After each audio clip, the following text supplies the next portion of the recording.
Oh, bonjour, vous allez bien? Aujourd'hui, on va vous parler de l'Atelier des sorciers, une série qui a beaucoup fait parler d'elle durant cette saison de printemps 2026. Issue du manga du même nom, écrit et dessiné par l'autrice Kamome Shirahama, la série est animée par le studio Bug Films, dont il ne s'agit que de la deuxième série produite. Et autant dire tout de suite qu'on attendra leur prochaine production avec impatience, tant la qualité visuelle à laquelle on a eu droit ici s'est avérée bluffante, et ce tout au long de la saison. Mais avant toute chose, on va vous résumer de quoi cette série retourne. Pas d'inquiétude, ce qui sera dit dans cette vidéo est garanti sans spoil majeur, outre le premier épisode. La série prend place dans un univers où la magie existe, et nous suivons l'histoire de Coco, une jeune fille optimiste et rêveuse vivant avec sa mère couturière, qu'elle aide d'ailleurs quotidiennement dans son travail. Depuis son enfance, Coco rêve de devenir une sorcière, mais dans ce monde, chacun sait que les pouvoirs magiques sont acquis à la naissance, ce qui n'est malheureusement pas son cas.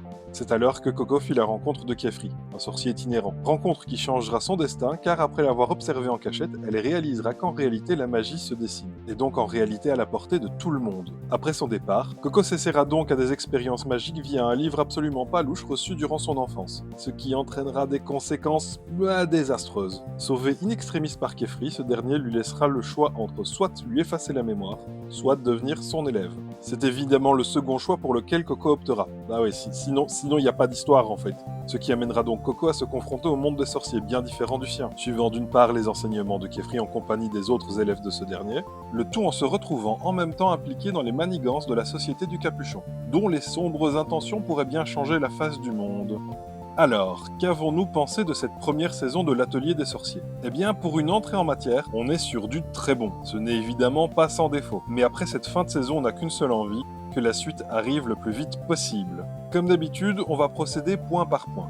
Visuellement, c'est absolument somptueux. Tout du long de la saison, on en prend plein les yeux. C'est super beau. C'est superbement animé et il y a un vrai travail sur la mise en scène. Clairement, ça ne laissera personne indifférent. Les effets magiques sont également incroyables et vraiment bien retranscrits. Tout comme les scènes d'action sont systématiquement dynamiques et bien chorégraphiées. Bref, un sans faute du point de vue visuel. Le manga avait déjà la réputation d'être absolument splendide. Et bien que je ne l'ai pas lu, je pense que cette adaptation lui fait très certainement honneur sur ce point. Ensuite, au niveau de l'univers, on sent qu'il y a un véritable travail de construction qui a été fait. Que ce soit au niveau du fonctionnement de la magie, expliqué très tôt dans la série et soumis à des règles plutôt logiques, ou pour tout ce qui touche au statut de la magie et des sorciers en général. La série, elle prend bien le temps de développer tout son univers. De ce fait, on arrive à vraiment se sentir immergé. On va continuer avec l'ambiance. En général, elle est très bien travaillée, avec des moments parfois contemplatifs et très doux, un peu à la manière d'un Frieren par exemple, et alternant avec d'autres moments beaucoup plus inquiétants, voire carrément sombres, surtout vers la fin de la saison d'ailleurs. Il y en a vraiment pour tous les goûts, et c'est à chaque fois très bien géré.